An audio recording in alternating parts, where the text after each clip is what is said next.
এই মুহূৰ্তত আহি পৰিছে আজিৰ দিনটো কেইবাটাও গুৰুত্বপূৰ্ণ খবৰ। প্ৰত্যেক দিনৰ গুৰুত্বপূৰ্ণ খবৰ চাবলৈ আমাৰ চেনেলটো ছাবস্ক্ৰাইব আৰু লাইক কমেণ্ট কৰি দিব। আজিৰ দিনটোৰ প্ৰথমটো খবৰ হৈছে 10 মাৰ্চৰ দিনৰ 11 বজাত 39,70,000 অৰুণোদয় হিতাধিকাৰীয়ে পাব 9,000 টকা। পৰৱৰ্তী গুৰুত্বপূৰ্ণ খবৰটো হৈছে জিম্বাবৱেক হৰুৱাই ছেমিফাইনেলত দিহে টীম ইণ্ডিয়া। ৰাজ্যৰ চাহ শ্ৰমিকলৈ ভাল খবৰ। চাহ মজুৰিৰ ক্ষেত্ৰত ত্ৰিপাক্ষিক বৈঠক অনুষ্ঠিত। 1 এপ্ৰিলৰ পৰা 30 টকাকৈ বৃদ্ধি হ'ব চাহ শ্ৰমিকৰ মজুৰি। পৰৱৰ্তী গুৰুত্বপূৰ্ণ খবৰটো হৈছে আশাকৰ্মী আৰু আশা ছুপাৰভাইজাৰলৈ ভাল খবৰ। আশা এক্সপ্ৰেছ স্কুটি প্ৰদান কৰিব আশাকৰ্মী আৰু আশা ছুপাৰভাইজাৰক। ৰাজ্যত 33,656 গৰাকী আশাকৰ্মীয়ে পাব স্কুটি। 2,570 গৰাকী আশা ছুপাৰভাইজাৰেও পাব স্কুটি। পৰৱৰ্তী গুৰুত্বপূৰ্ণ খবৰটো হৈছে ৰাজীৱ সদিয়াৰ পত্নী উপাসনা বকলিয়াল গগৈক প্ৰদান কৰিব চৰকাৰৰ তৃতীয় বৰ্গৰ চাকৰি। জীৱিত কালত ৰাজীৱ সদিয়াৰ সংগীত জগতৰ প্ৰতি অৱদানৰ বাবে এই সিদ্ধান্ত চৰকাৰৰ।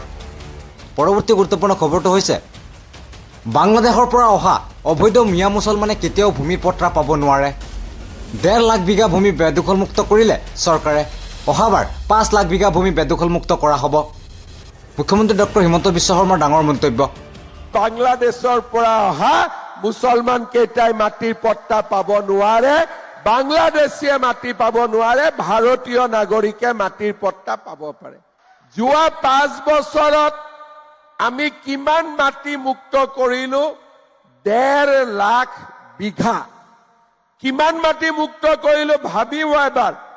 1 বিঘা 1 বিঘা নহয়, বাংলাদেশীৰ পৰা আমি কিমান মুক্ত কৰিলো?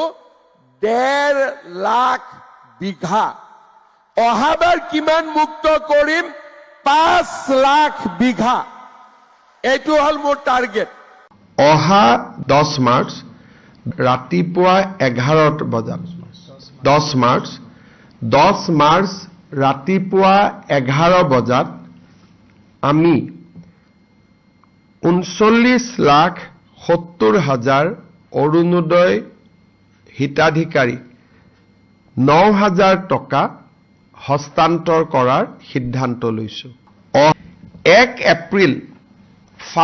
এপ্ৰিল 2026 চনৰ পৰা কাৰ্যকৰী হোৱাকৈ আমি চাহ বাগিচাৰ শ্ৰমিকসকলৰ দৈনিক মজুৰি 30 টকা বৃদ্ধি কৰিছো। ইয়াৰ ফলত ব্ৰহ্মপুত্ৰ ভেলীৰ চাহ শ্ৰমিকৰ মজুৰি 280 টকা হ'বগৈ। বিজেপি চৰকাৰ যেতিয়া আহিছিল চাহ শ্ৰমিকৰ মজুৰি 116 টকা আছিলে। আজি আমি 116 টকাৰ পৰা ইয়াক 280 টকালৈকে লৈ আহিলো। বৰাক ভেলীত এই দৰমহা বৃদ্ধিৰ ফলত বৰাক ভেলীত দৰমহা আগতে 228 টকা আছিল, এতিয়া বৰাক ভেলীত দৰমহা 258 টকা হ'ব।